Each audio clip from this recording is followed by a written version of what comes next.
Olá, bem-vindos, bem-vindas a mais uma coluna semanal Insights para Transformar. Eu sou a Vivian Blaso, co-idealizadora do Cidades Afetivas, sócia fundadora na Conversa Sustentável, professora, pesquisadora e artista.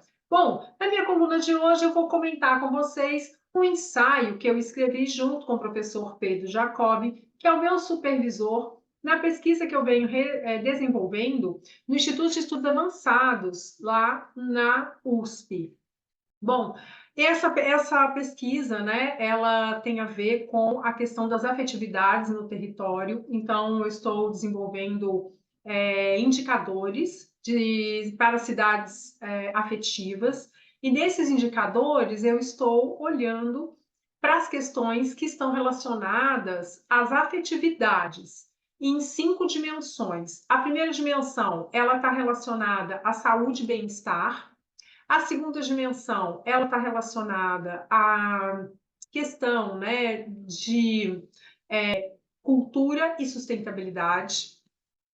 A outra direção, ela está relacionada à questão do engajamento social, que é fundamental para que a gente tenha a co-construção de bioterritórios, territórios regenerativos.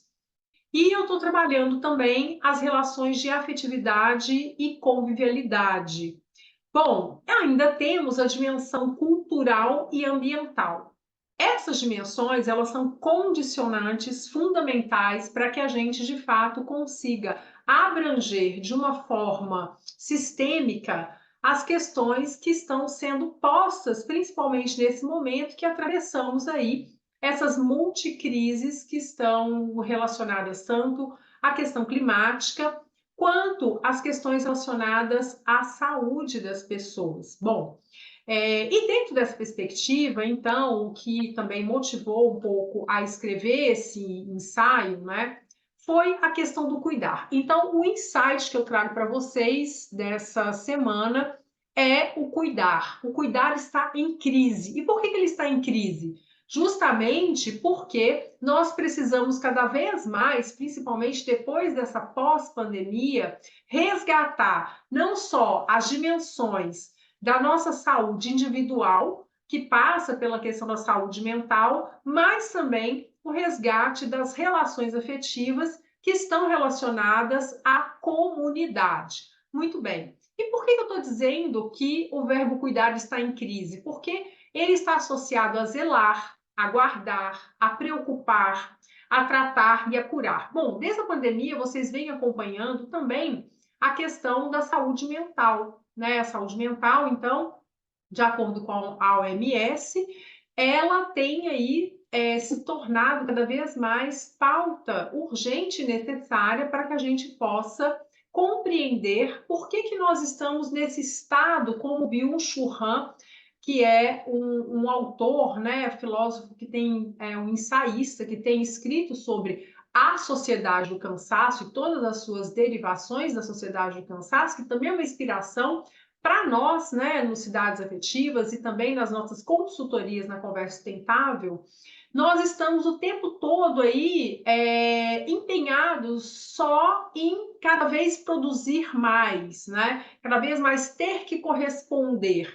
E também tem uma questão que está relacionada a esse excesso, né? O excesso de fazer, o excesso de produtividade, o excesso de desempenho tem nos levado, então, a essa exaustão que a gente tem visto aí como um sintoma clínico já diagnosticado, que é a questão do burnout, né?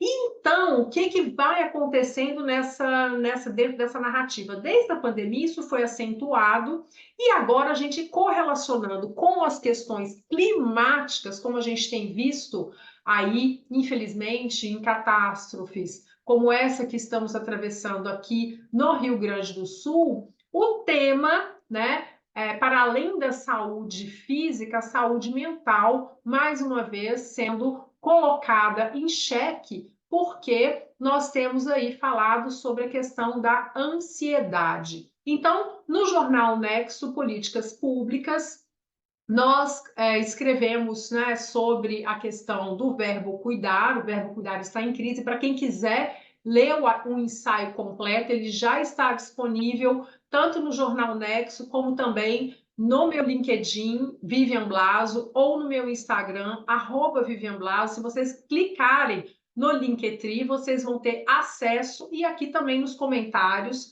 para esse artigo, né, esse ensaio que nós escrevemos, que vai dando um pouco dessa dimensão de por onde anda caminhando, então, essa pesquisa que nós já viemos aí desenvolvendo, né, especificamente sobre a questão de indicadores de afetividade desde o ano passado. Bom, então, se a gente for olhar para a questão desse estresse, que também está relacionado com a questão climática, a gente pode, então, chegar num conceito que é tido como ansiedade climática ou ecoansiedade, né? Então, nós temos aí, em alguns jornais que foram publicados em 2020, chamando a atenção, e lá no meu ensaio eu coloco o nome dos autores para que vocês possam ler, né, esses artigos, para a questão da necessidade de uma atenção clínica relacionada às respostas psicológicas relacionadas às mudanças climáticas. Por quê? Porque com a questão dos eventos climáticos extremos, nós percebemos umas mudanças, inclusive, nos padrões de comportamento que estão relacionadas à dimensão do bem-estar humano. E aonde é que a gente tem essa afetação, né? Quem são esses públicos que geralmente são mais afetados com a questão dos efeitos ocasionados por esses eventos climáticos?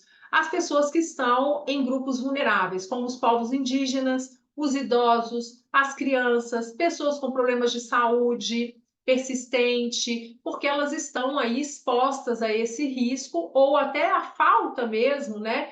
A inapetência do poder político, do poder econômico, frente a essa política, né? Então é necessária uma política para o enfrentamento desse desgaste ocasionado por esses eventos extremos. E tem uma outra questão, pensa bem, as crianças também, elas além de estarem aí restritas, né, com relação à sua continuidade, à sua progressão nas escolas, nós temos também uma questão que é biológica de autorregulação corpórea, devido, por exemplo, ao calor excessivo, né? E a mesma coisa acontece também com os idosos. E o que vai acabando? Isso também vai desencadeando uma série de problemas que estão relacionados às síndromes contemporâneas, como, por exemplo, a depressão. Bom, então, este aspecto da saúde mental, com a questão climática, com a questão do território, ela deve ser cada vez mais considerada no planejamento de políticas urbanas integrativas, ou seja, que considerem o homem como integrante da natureza, né? Então é preciso considerar a afetividade como um planejamento central do planejamento urbano, se a gente quiser cidades e espaços que sejam mais acolhedores, mais resilientes, visando o bem-estar coletivo, para caminhar com o que a gente chama, então, desse desenvolvimento sustentável. Então, essas metadimensões que eu estou elencando na minha pesquisa, elas estão relacionadas à saúde e bem-estar, às relações de afetividade, convivialidade, engajamento social, sustentabilidade e a dimensão cultural e ambiental. Bom, então esse foco na afetividade, ela é uma métrica para a qualidade de vida urbana e destaca, então, essa necessidade de políticas integrativas, né? Edgar Morin, então, daí eu deixo mais uma dica de leitura, né? Ele escreveu um texto, né? Um ensaio também, em 2023, chamado Despertemos, né? Um chamado para despertar as consciências. Então, ele diz o seguinte: uma política plenamente humanista que incorpore, por exemplo, a despoluição, o cuidado das águas, a dimensão urbana, que abarque a convivialidade, a dimensão energética, que priorize as matrizes limpas e renováveis, a política agrícola, que priorize a agricultura sustentável, a economia, que priorize a solidariedade, a educação que incentive o enfrentamento dos problemas vitais e uma política civilizacional que priorize o reconhecimento e a plena humanidade do outro, ou seja, é esse contexto que é essencial para que seja uma força transformadora que poderá nos ajudar a enfrentar coletivamente esse sistema que por vezes tem nos demonstrado falho. Então, gente, o insight da semana é o cuidar, que ele deve ser visto como um ato de responsabilidade, não apenas um ato individual, mas um ato coletivo que deve ser resgatado na sua plenitude, no seu significado, para que ele possa dar conta dessa demanda urgente que está relacionada à questão ambiental e à questão climática. Afinal de contas, o ambiente somos todos nós. Bom, se você gostou desse conteúdo, compartilhe nas suas redes sociais. Não esqueça de dar o seu joinha. E vem conversar com a gente. Não se esqueçam, além da nossa coluna semanal, às sextas-feiras, às segundas-feiras, nós temos o nosso podcast Desvendando o S do ESG. Vem conversar com a gente e fiquem atentos às próximas novidades. Até breve, pessoal. Tchau!